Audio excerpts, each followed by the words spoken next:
I never planned to ruin my mother's wedding, but when your future stepsister calls you nobody in front of the entire family, sometimes the perfect revenge comes with a property deed.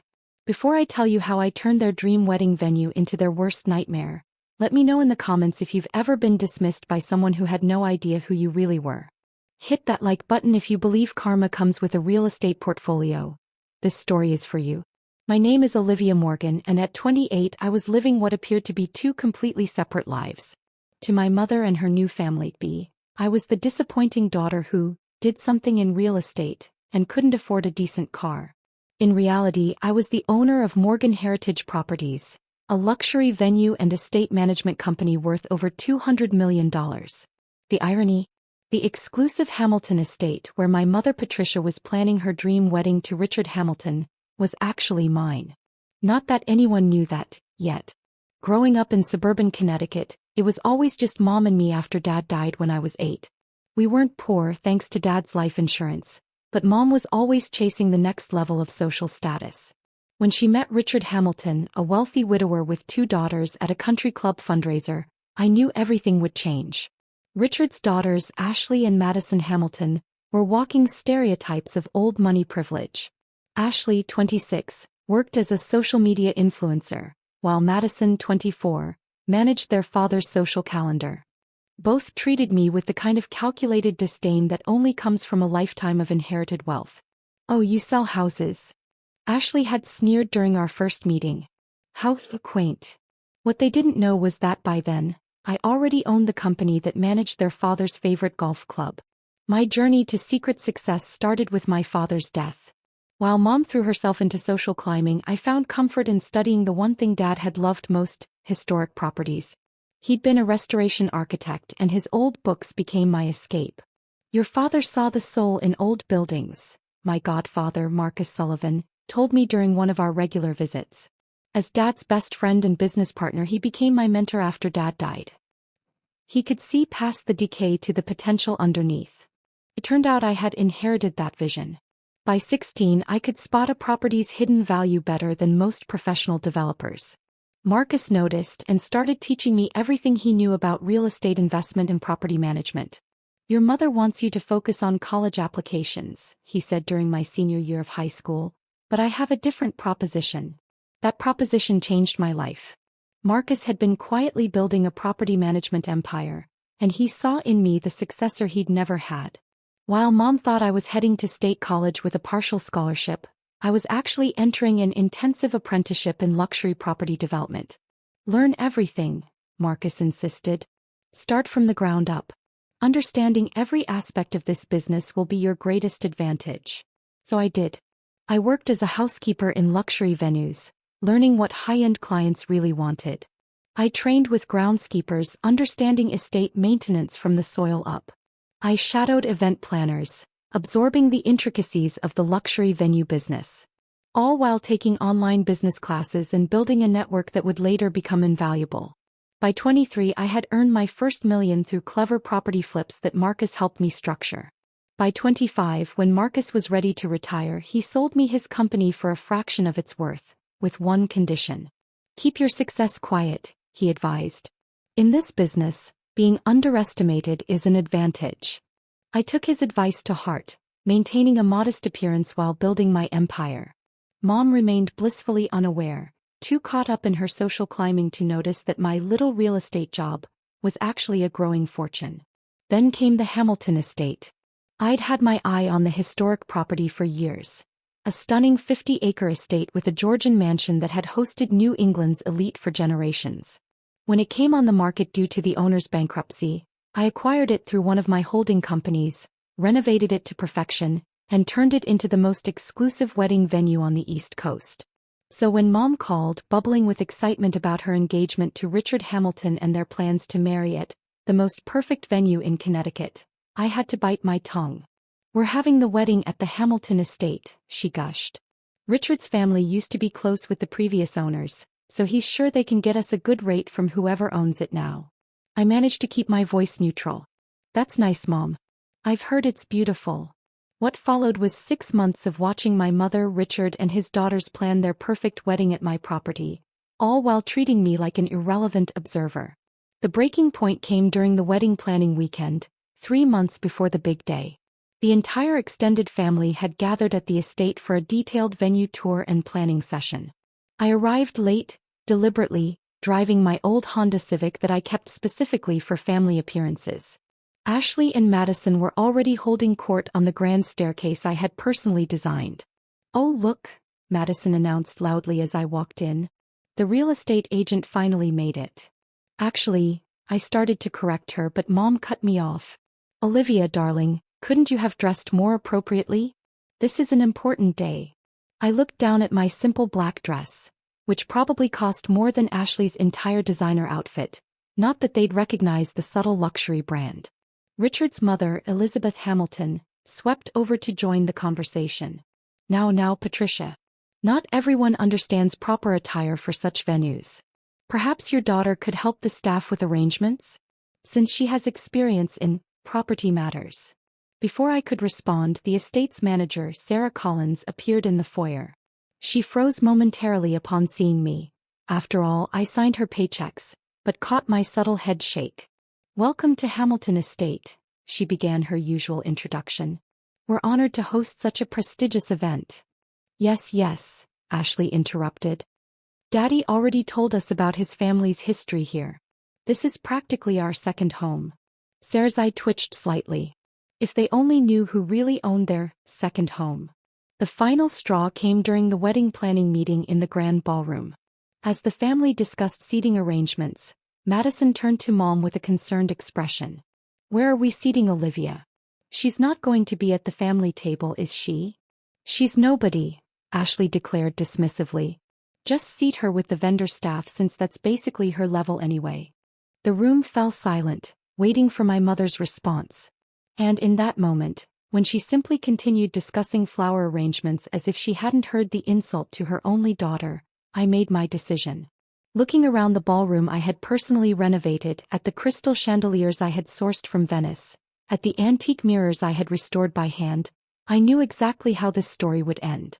"Sarah," I called out quietly, "could you bring me the venue's property documents?" "All of them." Sarah met my eyes across the room and smiled. "Of course, Ms. Morgan. Right away." The real show was about to begin. The room buzzed with activity as Sarah left to retrieve the documents. My mother and the Hamiltons continued their planning, completely oblivious to the bomb I was about to drop. "The minister will begin the ceremony here," Richard's event planner gestured grandly. "Then the reception will flow through these historic halls that have hosted New England's finest families for generations."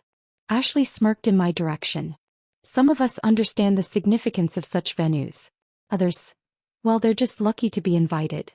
I watched Sarah return with a leather portfolio bearing my company's discreet logo. Inside were the property deeds, renovation permits, and historical documentation, all bearing my name or my company's. "The paperwork you requested, Ms. Morgan," Sarah said formally, loud enough for everyone to hear. Madison laughed. "Why would she need to see property paperwork? Unless she's parking cars for the wedding." Elizabeth Hamilton, ever the family matriarch, stepped forward with a concerned frown. "Perhaps we should focus on the important details. The Hamilton estate has always been associated with proper society, and we must maintain certain standards." I opened the portfolio slowly, savoring the moment. "Oh, I completely agree about maintaining standards. That's why I spent $12 million on renovations last year." The room fell silent. "What did you say?" Richard asked, speaking directly to me for perhaps the first time ever. I pulled out the first document, the property deed with my name clearly listed as owner. I said I spent $12 million renovating my property. The new ballroom chandeliers alone were $400,000. Mom's face had gone pale. "Olivia, what are you talking about?" "It's quite simple," I replied, laying out more documents on the antique table I'd imported from France. "I own the Hamilton estate. In fact, I own 12 other luxury venues across New England, but this one is special. It's my flagship property." Ashley lunged for the papers, her designer heels clicking on the marble floors I'd sourced from Italy. "This is impossible. Daddy, tell her this is impossible." Richard adjusted his glasses, lawyer instincts kicking in as he examined the documents. "These appear to be legitimate. But how? Would you like to see the company financials as well? I offered, nodding to Sarah, who produced another folder. Morgan Heritage Properties owns over $200 million in luxury estates and venues. This property alone generated $8 million in revenue last year. Elizabeth Hamilton sank into a nearby chair, a restored 18th century piece that had cost me $50,000. But your car, your clothes, are chosen specifically to maintain a certain image, I completed her thought. It's amazing how much people reveal when they think you're nobody. Mom stepped forward, her hands shaking. All this time, your little real estate job is actually a luxury property empire? Yes. I turned to Madison and Ashley. By the way, that second home comment? Technically, you've been trespassing on my private property every time you've visited without proper booking. The color drained from their faces as the implications sank in. But the wedding, Mom whispered. We've already sent invitations. Ah yes, the wedding. I picked up their planning folder. Let's discuss that, shall we? You've booked my most exclusive venue through standard channels, claiming a family connection that doesn't exist, while treating the actual owner like service staff. Richard, ever the businessman, tried to take control. Surely we can come to some arrangement. Like what? I asked pleasantly. Special treatment for the family that called me nobody, and suggested I park cars at my own estate. Sarah stepped forward with another document, the venue's standard contract. Ms. Morgan, shall I review the terms regarding client conduct and venue respect policies? Please do, I smiled. Pay special attention to the cancellation clauses. As Sarah read out the strict behavior and respect requirements that I'd personally written into every contract, I watched the Hamilton family's perfect wedding plans crumble in real time. Ashley attempted one last power play. Daddy, just buy the property. She's clearly not qualified to manage something of this caliber anyway. I laughed then, actually laughed out loud. You think your father can afford this estate? The Hamilton estate alone is valued at $45 million. And it's not for sale at any price. But your car. Madison sputtered. Your clothes. I pulled out my phone and pulled up my private garage collection. You mean the Honda I keep for family visits? Would you prefer I arrived in the Bentley? Or maybe the vintage Aston Martin? Next, I opened my closet app, displaying my extensive wardrobe of subtle luxury pieces. As for my clothes, this simple black dress costs more than your entire wedding budget. I just prefer understated elegance to obvious labels. The room had descended into chaos. Elizabeth Hamilton was having what appeared to be a mild panic attack. Ashley and Madison were furiously Googling Morgan Heritage Properties on their phones. Richard was still examining the property documents as if hoping to find a loophole. And my mother stood in the middle of it all, finally seeing me clearly for perhaps the first time in 20 years. Why didn't you tell me? She asked quietly. Would you have believed me? I countered. Or would you have been too busy trying to impress the Hamiltons with their fake family connection to this estate? Sarah cleared her throat delicately. Ms. Morgan, shall I inform the staff about potential changes to the wedding arrangements? I looked around the room. My room in my estate filled with people who had dismissed and underestimated me for months. No, I said finally. Not yet. First, I think it's time for a proper tour of my property. Let me show you exactly what nobody has built. The revelations were far from over and I was just getting started. The tour that followed was a masterclass in elegant revenge. I led my stunned family group through the estate, detailing every renovation, every custom feature, and every million-dollar decision I'd made. This wallpaper, I explained, running my hand along the silk-covered walls of the main hall, was hand-painted in Paris. $200,000 for this wing alone. Madison, remember when you said it looked tacky and nouveau riche? The artist actually created it specifically for British royalty. Madison had the grace to blush. Ashley, however, wasn't quite ready to surrender her perceived superiority. Anyone can spend money, she sniffed. It doesn't mean you understand true elegance. I stopped at the grand staircase. Interesting perspective. Sarah, what was our rating in last month's Luxury Venue Quarterly? The Hamilton estate was ranked number 1 in North America, Sarah replied smoothly. The article particularly praised the owner's impeccable taste and understanding of historic preservation while catering to modern luxury. The owner, Elizabeth Hamilton repeated weakly. All this time? Yes, I confirmed.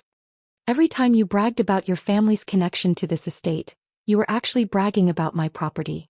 Every time you dismissed me as nobody, you were insulting the person who owned the very ground you were standing on. We reached my private office, a space that perfectly blended historic architecture with modern luxury. The walls were lined with architectural awards and magazine covers featuring my venues. Your little social media influence career? I addressed Ashley directly. Half your most popular posts were taken at my properties. In fact, you've been inadvertently promoting my business for years. Richard, who had been unusually quiet, finally spoke up. Your business acumen is impressive. Perhaps we could discuss some sort of partnership. You mean now that you know I'm wealthy? I cut him off. No, thank you. I prefer to maintain complete control of my properties. Mom had been following silently, her eyes growing wider with each revelation. Now she stepped forward, tears in her eyes. Olivia, I had no idea, all these years. That's the point, Mom. You never asked. You were too busy trying to marry into what you thought was old money to notice that your own daughter had built something substantial. I led them to the estate's wine cellar, where I'd installed a state-of-the-art tasting room. This renovation alone cost $3 million. Would anyone like a drink? I find Dom Perignon helps with processing difficult truths. As Sarah arranged champagne service, I pulled up my company's portfolio on the room's hidden screens. Properties across New England appeared, each more stunning than the last. Morgan Heritage Properties specializes in historic estate renovation and luxury venue management, I explained, watching their faces as they realized the true scope of my success. This estate was my first major acquisition, but certainly not my last. But how? Madison burst out. How did you afford all this? Hard work, smart investments, and the advantage of being underestimated, I replied. While you were busy managing your father's social calendar, I was building an empire. Every time you treated me like staff, I was actually your landlord. Elizabeth Hamilton had finally found her voice again. The wedding, what happens now? I sat back considering the question. The power to destroy their perfect wedding plans lay entirely in my hands. That depends, I said slowly. Are you still comfortable having nobody involved in your celebration? The silence was deafening. Here's what's going to happen, I continued. If you want to keep your wedding date at my venue, there will be some changes. First, a new contract at my personal client rate. No more pretending about family connections. Second, I'll be at the family table, not with the staff. And third, I smiled. An apology. A public one. This is blackmail, Ashley protested. No, I corrected. This is business. You wanted to get married at the most exclusive venue in New England. This is what it costs, financially and personally. Mom stepped forward then, her social climbing ambitions warring with maternal pride. Olivia, I've been so blind. So focused on finding status that I didn't see you had already achieved it. Can you forgive me? I looked at my mother, really looked at her, and saw something new in her eyes. Respect. The wedding can proceed, I said finally. But from now on things will be different. I'm not the daughter you need to apologize for anymore. I'm the daughter who owns the empire you wanted to marry into. The weeks that followed brought dramatic changes. The Hamiltons, faced with the choice between swallowing their pride or finding a new venue on short notice, chose pragmatism. Ashley and Madison's social media suddenly featured glowing posts about their brilliant future stepsister. Elizabeth Hamilton began bragging about her soon-to-be relation to the owner of Morgan Heritage Properties. The wedding itself was perfect. I made sure of it. After all, excellence is the best revenge. Mom found me alone in my office just before the ceremony. I didn't just miss seeing your success, she said quietly. I miss seeing you. Really seeing you. Well, I replied, standing to adjust her veil, now you have the chance to start over.